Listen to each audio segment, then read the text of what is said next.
Celebrated Hanuman Jayanti yesterday. The festive atmosphere was marred by clashes in Madhya Pradesh's Guna district. As a procession was carried out for the occasion through parts of the city, the group came under attack in front of a mosque during the celebrations. Stones were allegedly pelted at those who were a part of the procession as they passed by the mosque. Let's take you straight to the location where violence broke out, where my colleague Makarand Kale gets you a first-hand account of what transpired. वही मस्जिद है मेरे दाईं तरफ आप देख पा रहे होंगे। यहीं से वो विवाद हुआ, वहीं से विवाद की शुरुआत हुई जब हनुमान जयंती का जुलूस इधर से निकल रहा था, शिवाजी नगर से अंदर की तरफ आ रहा था, तो उसी दौरान मस्जिद के बाहर ट्रैक्टर रोककर लोगों के साथ विवाद किया गया। केवल विवाद नहीं किया गया बल्कि मस्जिद के अंदर से निकल के युवकों ने हनुमान जी का अदाकारी कर रहे, हनुमान जी का रोल कर रहे शख्स को पीटा भी। अभी फिलहाल पुलिस यहाँ पर तैनात है। तमाम जो मुस्लिम पक्ष के लोग हैं वो बाहर आ गए और उन्होंने पीटना शुरू कर दिया, मारपीट शुरू कर दी। इस दौरान तलवारें भी लहराई गई। मस्जिद के अंदर आप सोचिए तलवारों का क्या काम है। ये वही जगह है, ये वही मस्जिद है। हम आपको तस्वीरें भी दिखा रहे हैं। ये वही मस्जिद है जहां से लोग बाहर निकले। ये वही जगह है जहां का वीडियो हम आपको दिखा रहे हैं। ये कर्नलगंज की मस्जिद है और कर्नलगंज की इसी मस्जिद के अंदर से लोग बड़ी संख्या में निकले और जुलूस के खिलाफ नारेबाजी शुरू कर दी। जुलूस को रोकने की कोशिश की गई। पुलिस इस वीडियो में नजर आ रही होगी, पुलिस ने रोकने की कोशिश की, समझाने की कोशिश की, लेकिन लोग मानने को तैयार नहीं थे।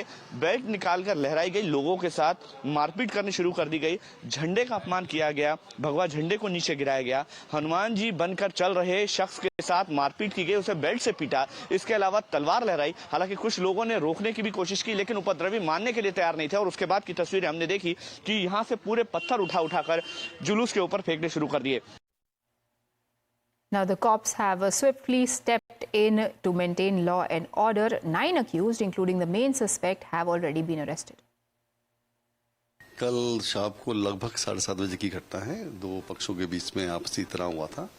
चूँकि पूरा प्रशासन और पुलिस हनुमान जयंती के अवसर पर यहाँ पे हनुमान टेकरी है, वहाँ पे लाखों श्रद्धालु आते हैं, तो हम लोग वहीं पे फोकस थे। तो ये घटना हुई तो अच्छी जानकारी मिली, वैसे हम लोग वहाँ पहुँच गए थे, तो सिचुएशन को तत्काल ही कंट्रोल कर लिया गया था। और लोगों के अंदर जो अफवाहें चल रही थी उसके बारे में भी हम लोगों ने भी अपील की लोगों से, और साथ ही जो हमारे डिफरेंट वर्गों के लोग हैं उनके माध्यम से भी अपील की थी। आज देख रहे हैं कि आप पूरा मार्केट खुला हुआ है, सिचुएशन पूर्ण कंट्रोल में।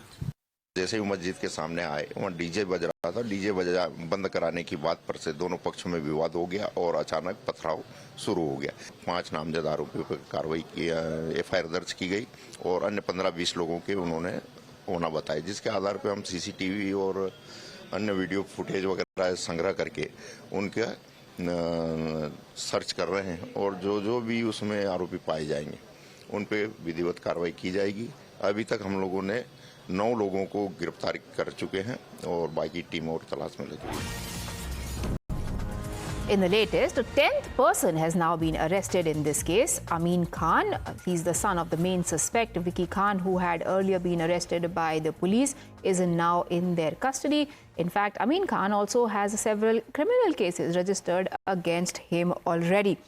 That's the latest that we are getting on this case. 10th arrest has taken place. Makarand, what exactly is the role of this person who has now been arrested?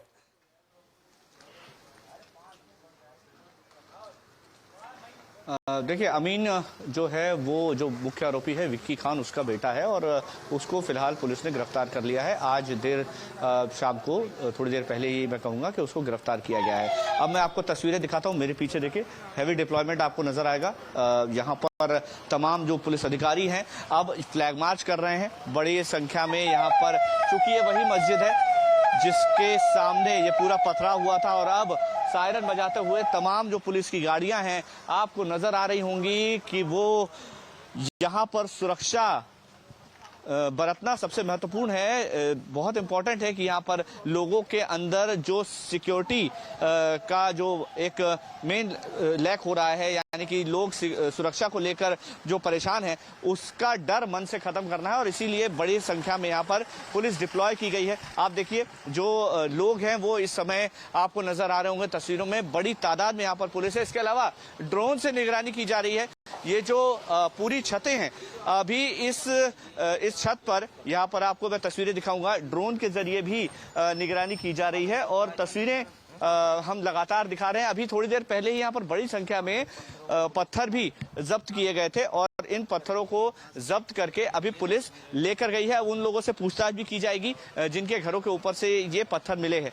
मैं तस्वीरें दिखा रहा हूँ उसी मस्जिद की जहां पर ये पूरा घटनाक्रम हुआ और उसी के ठीक सामने आप देख पा रहे होंगे छत पर आपको छत के नजदीक एक ड्रोन नजर आ रहा होगा। उस ड्रोन की तस्वीरें यहां पर इस कैमरे में नजर आएंगी, इस मोबाइल फोन में नजर आएंगी। देखिए छतों पर, देखिए यहां पर स्टॉप करने को कहूंगा। देखिए अभी थोड़ी देर पहले पुलिस ने इसी जगह से पत्थरों को बरामद किया है। हालांकि बहुत सारे पत्थर पुलिस लेकर के नीचे उतरी है।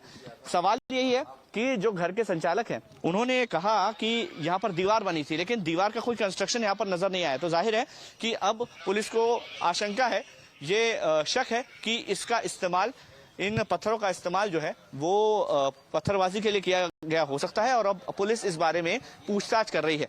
सबसे महत्वपूर्ण बात यह है कि साजिश थी या फिर अचानक हुआ एक इंसिडेंट था, लेकिन इस तरह से पत्थर मिलना, इसके अलावा आरोपियों का पहले से आपराधिक रिकॉर्ड होना, ये बताता है कि इस पूरे मामले में साजिश हो सकती है। पुलिस इस एंगल से जांच भी कर रही है। ड्रोन जब उड़ता है तो घरों की छतों पर पत्थर मिलते हैं। इससे पहले हमने सेम मॉडस ऑफ ऑपरेंडी देखी महू में, महू के अलावा हमने नागपुर में भी देखी किस तरह से लोग आए, अचानक से पथराव शुरू हुआ। जाहिर है कि पूरी कम्युनिटी इसमें इन्वॉल्व नहीं होती है। लगातार पुलिस भी यही बात कह रही है। एफआईआर में भी बात दर्ज है, 5 नामजद आरोपी और बाकी अन्य हैं। 10 लोग गिरफ्तार किए जा चुके हैं, जिसमें मुख्य आरोपी है विक्की खान और उसका परिवार के भी दूसरे जो सदस्य हैं वो अभी फिलहाल गिरफ्त में हैं। ये वही मस्जिद है जहां से इस पूरे घटनाक्रम की शुरुआत हुई। तस्वीरें मैं आपको दिखाऊं, इस मस्जिद के दाईं तरफ से प्रोसेशन आ रहा था और जब वो प्रोसेशन यहाँ पर पहुंचा तो अचानक से डीजे के साउंड को लेकर आपत्ति जताई गई और साउंड पर आपत्ति जताए जाने के बाद उसे बंद करने के लिए कहा गया।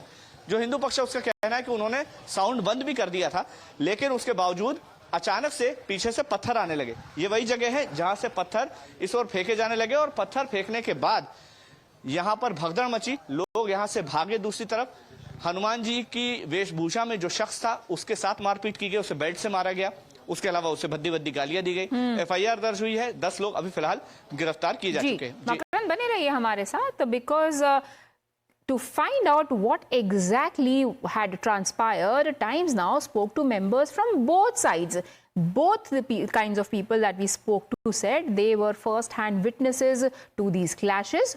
Those in the procession claimed that stones were not only pelted from those inside the mosque, but they were also attacked with belts and swords. Makarand काले भी हमें अब यही बता रहे थे कि एक आदमी जो कि हनुमान की तरह ड्रेस्ड अप था, उसको बेल्ट से अटैक किया गया।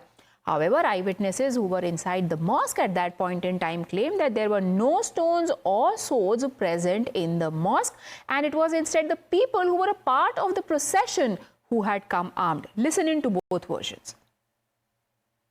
इतना जरूर जानता हूँ कि पूरे जुलूस में सिर्फ उन्होंने हनुमान जी को टारगेट किया है।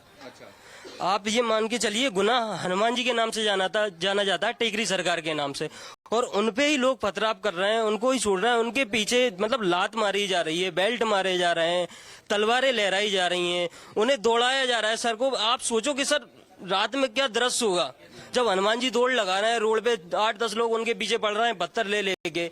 हमारी ये कंडीशन थी कि हमें खुद को बचाना मुश्किल हो रहा था सर। आगे एक लोडिंग गाड़ी मिलती है, उस गाड़ी में हम लोग चढ़ते हैं, चलती गाड़ी में लटकते हैं, तब हम वहां से निकल पाए। पत्थर तो देखो, पत्थर मस्जिद में तो थे नहीं, और अभी तलवार थी, तलवार निकल, बेल्ट निकाल रहे हैं। बेल्ट तो आदमी पे मानता ही है। दीजिए, जुलूस में बलगम हथियार थे, आप सच बताइए ना। ये तलवार नहीं है। हाँ, तलवार नहीं है। क्या है ये? तलवार नहीं है, वो तो मस्जिद में लोहे लंगर तो पड़ा रहता है।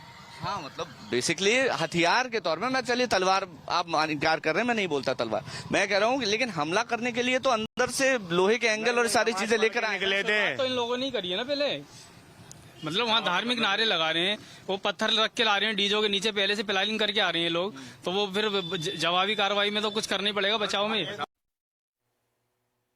So once again, the action-reaction theories coming to fore, but who really was the instigator there is what investigation needs to establish. The state government, meanwhile, has assured that the strictest of action will be taken against all those who are found to be involved in the case. Congress, meanwhile, is demanding an independent investigation. देखिए, उस पर कार्रवाई हुई है, अभी कुछ कहना बहुत उचित नहीं होगा। सरकार ने त्वरित कार्रवाई की और जो भी है वो ऑफिशियल आपको वीडियो में नजर आ रहा है कि मस्जिद के अंदर। देखिए, अभी कुछ कहना नहीं। देखिए, फिर मैं कहूंगा कि इस तरह से यदि धार्मिक उन्माद फैलाने का कोई कोशिश करेगा और इस तरह से त्योहार और हिंदू यात्राओं को रोकने की कोशिश करेगा तो ये उचित नहीं है। जो दोषी हैं उन पर कार्रवाई होगी। It should be proved that who are the regions who provoked it. Might be that those who were participating in Hanuman Jayanti, they must have said something, must have pelted stone, etc., or maybe other way around. But there should be independent probe and try to find out who the culprits are, then bring them to justice. Now let's get you that report that our colleague Makarand was speaking about, how Madhya Pradesh police who went to the site where violence broke out found crates of stones from the rooftop of one of the homes near the mosque where the stone pelting had taken place. देखिए तस्वीरें हम आपको दिखा रहे हैं घर की छत से बड़ी पैमाने पर देखिए ये पत्थर बरामद हुए हैं। पुलिस के अधिकारी अभी छत पर गए थे। ड्रोन के जरिए जानकारी मिली कि घर की छत पर बड़ी तादाद में पत्थर रखे हुए हैं और ये देखिए कितने बड़े बड़े पत्थर जब्त किए गए हैं। देखिए घर की छत से ये पत्थर जब्त किए गए हैं, बड़ी तादाद में ऊपर पत्थर रखे हैं। ये अब घर के लोगों से पूछताछ होगी कि दरअसल ये पत्थर किस लिए जमा किए गए थे। लेकिन अब ये मस्जिद है, सामने देखिए ये रही वो मस्जिद, कर्नलगंज मस्जिद, जिसके सामने ये पूरा घटनाक्रम हुआ। और अब सीधे तौर पर देखिए तस्वीरें, यहाँ पर पत्थरबाजी करने वालों को पत्थर आखिर मिलते कहाँ से हैं? इस सवाल का जवाब है ये कि घरों की छतों पर पत्थर रखे हुए हैं, ईंटें रखी हुई हैं, जिन्हें इस्तेमाल किया जाता है हमले के लिए। और हनुमान जी की जयंती के मौके पर जब जुलूस निकल रहा था तो पत्थरबाजी हुई। मकरंद, क्या किसी भी तरह से जस्टिफाई किया जा सकता है इतने बड़े बड़े पत्थरों का मिलना? आपने बताया हमें पहले कि लोगों ने कहा कि उनके घर पे कंस्ट्रक्शन का काम चल रहा था, पर ये पत्थर तो वैसे नहीं लग रहे हैं जो कि कंस्ट्रक्शन में किसी भी तरह से काम आते होंगे।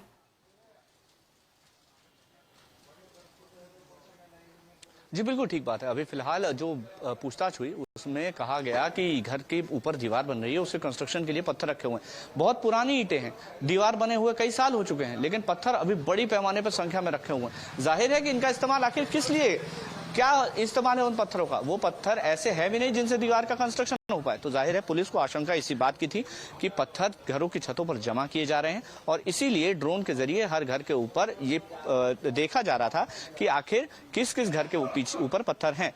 और उसमें से एक घर के ऊपर पत्थर दिखे, और भी घरों के ऊपर पत्थर दिखे हैं जिस पे पुलिस कार्रवाई कर रही है। पत्थर फिलहाल हटाने का काम हो रहा है और उसके बाद पूछताछ में अगर उनका कोई भी इन्वॉल्वमेंट आता है तो उसके ऊपर कार्रवाई भी होगी। और बहुत नजदीक है वो, जैसे ये मस्जिद है, मेरे बाएं हाथ पे मस्जिद है और इसी मस्जिद के ठीक सामने ये मकान है जहां से पत्थर जब्त हुए हैं, वो यही मकान है। इसी के घर के ऊपर सैकड़ों की तादाद में पत्थर रखे हुए हैं। जाहिर है कि हमने महू में देखा कि घरों की छतों पर मिर्ची का पानी रखा हुआ था, खौलता हुआ पानी रखा हुआ था ताकि वो नीचे आ रहे लोगों के ऊपर इसको फेंक सकें। तो ये षड्यंत्र का खुलासा पहले हो चुका है। अब घरों की छतों पर पत्थर होने की आखिर वजह क्या हो सकती है? जब आपके घर में कोई कंस्ट्रक्शन नहीं हो रहा तो आखिर क्या वजह है कि आपके घर के ऊपर पत्थर रखे हुए हैं? इसके अलावा हमने एक रिपोर्ट और दिखाई, जब मस्जिद के अंदर से लोग निकले उनके हाथ में कुछ तलवारनुमा चीज थी। जब उसके बारे में मौलाना साहब से पूछा तो उन्होंने कहा कि वो एक रॉड थी, एक एंगल था, लेकिन हमले के लिए उसको इस्तेमाल किया गया। तो जाहिर है कि ये षड्यंत्र नहीं है। अब इसको लेकर के साबित करना बहुत मुश्किल होगा।